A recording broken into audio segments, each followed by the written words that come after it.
A Sants Montjuïc cada cop hi ha més pisos turístics. En només un any han augmentat gairebé un 40%.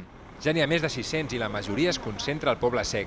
Un dels motius d'aquest creixement és la transformació del Paral·lel en un eix cultural i turístic. Però per entendre millor aquesta tendència és important saber el que passa a l'altra banda de l'avinguda, al districte de Ciutat Vella. La vivenda, de por si, al Poble Sec és una mica més econòmica que a Ciutat Vella. A Ciutat Vella està més buscat, el preu és més alt. Un motiu. Segon, al Poble Sec vostè pot treure una llicència per d'ús turístic, que a Ciutat Vella no. El pla d'usos de Ciutat Vella no permet que s'atorguin noves llicències d'apartaments turístics. En canvi, a la resta de la ciutat sí que se'n poden obtenir després de pagar una taxa de només 230 euros. L'augment d'aquests pisos al Poble Sec, tot i que la majoria són legals, preocupa els veïns. Particularment tampoc estem en contra de que n'hi hagin, simplement que es tindrien que regular.